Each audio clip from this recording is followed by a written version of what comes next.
Hi everyone, welcome back to the Storytime family. How are you today? Have you had a good day? Did you have a busy day, a chill day, or a fun day? Did you have lots of playtime or maybe lots of study time, homework time? Well, whatever it is, you are taking the time to read a book with us. I always appreciate that. Today we have Rapunzel by Bethan Wolven. Have you ever heard of Rapunzel? Well, this one's a bit different. It's pretty cool. Let's have a look, shall we?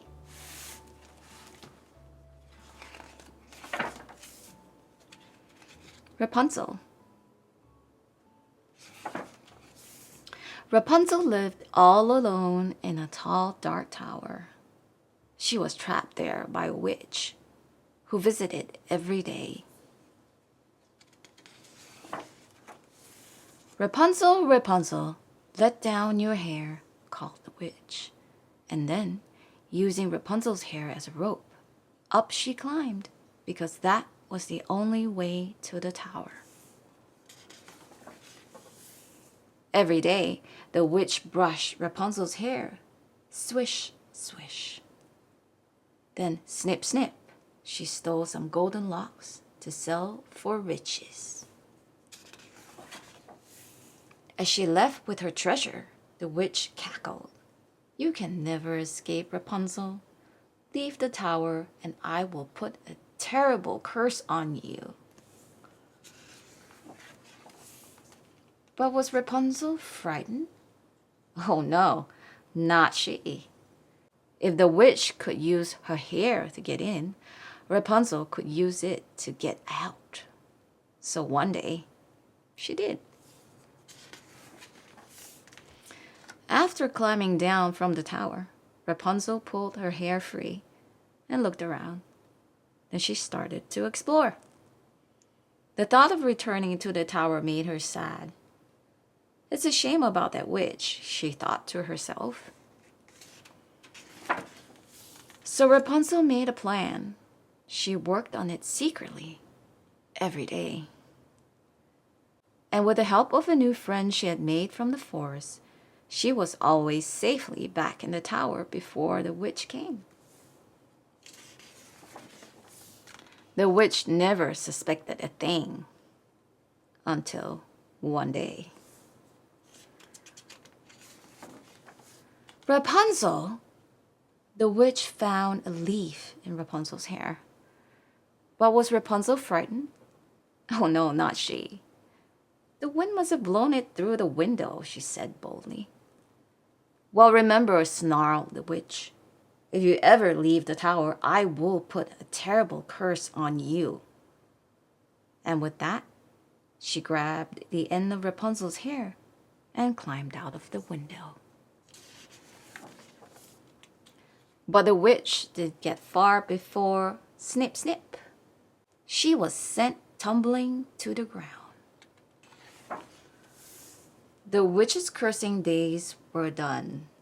So Rapunzel climbed out of the tower for the last time, down into the forest where her friend was waiting. And were the other witches frightened? Oh, yes, indeed. And that was Rapunzel. She's pretty fierce, right? She's definitely fearless. If you enjoyed this story and would like to own your own copy, the links are in the description below. If you haven't, do subscribe and click on the bell for more stories like this. Give us a like or leave us a comment. We always love to hear from you. Thanks so much for dropping by.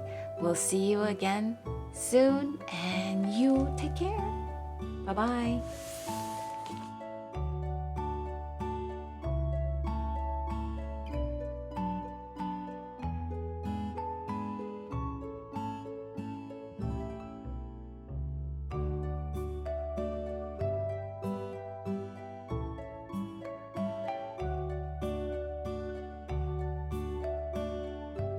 Today we have Diary of an Astronaut by Annabelle Blake and Deborah Ho.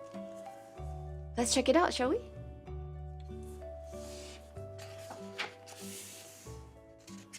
Diary of an Astronaut. There is an astronaut who lives way up in space. Her name is Lily Bobby Julieta Crumpet Picadilla, but everyone calls her Luna. Being an astronaut is a busy job. Every day, there's lots for Luna to do. She exercises to keep her bones strong, runs science experiments, repairs the space station, and does her chores. Yes, even in space there are chores. Can you imagine? Today is a very special day. Today is Luna's 100th day in space. A package has arrived from Earth to help Luna celebrate. It is filled with delicious pancake ingredients. Luna spends all morning cooking 100 pancakes and stacking them up high. In microgravity, you can stack pancakes as tall as a giraffe. For real. As Luna is about to take her first bite, she hears a strange sound. Whomp. The whomp keeps whomping. How curious, says Luna. She dashes off to investigate before her pancakes get cold. She follows the whomp to Jupiter, who's feeling sad and sore. Maybe too much exercise. Poor Jupiter has been hit by speeding asteroids. In a jiffy, Luna pulls out her first aid kit and patches Jupiter up. She's about to turn back to her pancakes when... Achoo! Uranus lets out an almighty cosmic sneeze. I'm freezing, says Uranus. I can't feel my toes. No problem is too tricky for Luna, and she knows just the fix. She grabs a ginormous scarf and tucks Uranus in, nice and snug. As Luna is about to return to her delicious pancakes, she's interrupted by, shh. Next door to Uranus, on the far edge of the solar system, lives Neptune. Neptune is a cold, dark, and windy planet with a terrible temper. Pluto's crying is giving me a headache, Neptune grumbles. I'm trying to fly my kites in peace. As Pluto's sobs grew louder and louder, Luna thinks of her pancakes growing colder and colder. So. What is making Pluto so sad, she wonders. The pancakes will have to wait. Giant salty tears are flying through space, and Pluto's sobs are so loud, Luna has to cover her ears. All the other planets are saying I'm not a real planet, Pluto wails.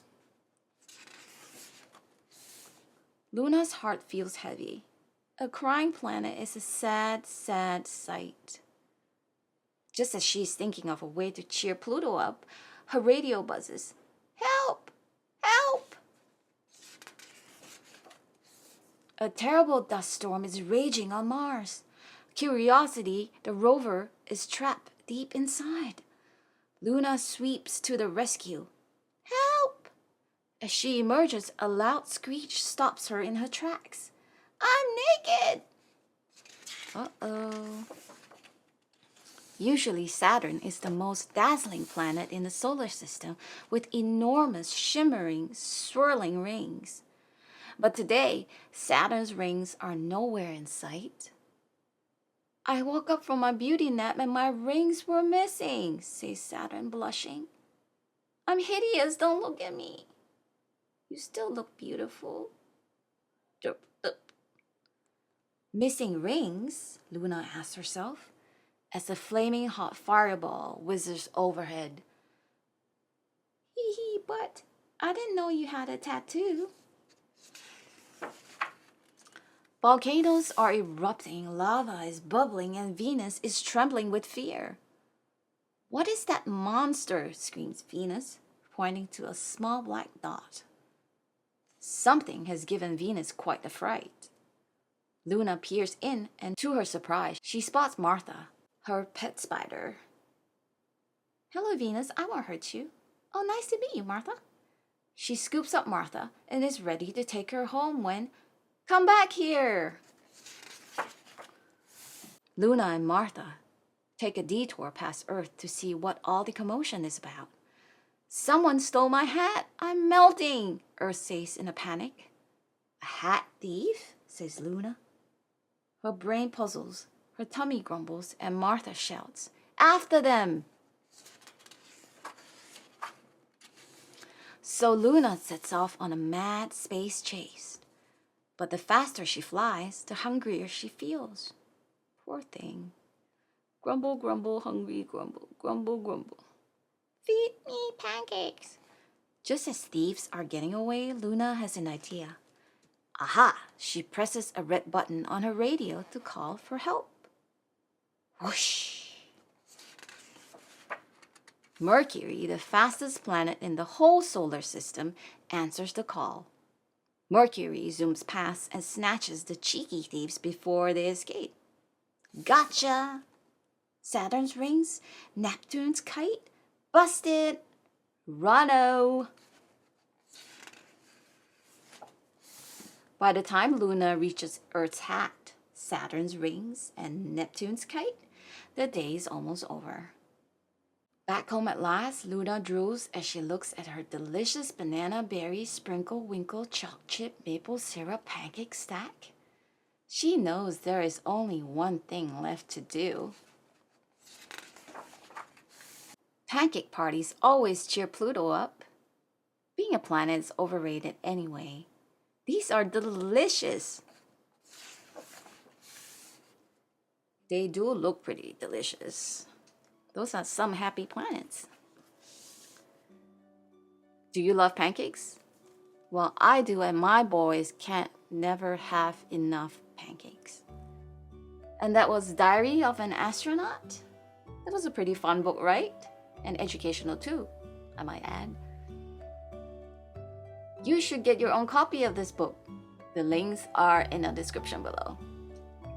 If you haven't, do subscribe and click on the bell for more fun stories like this.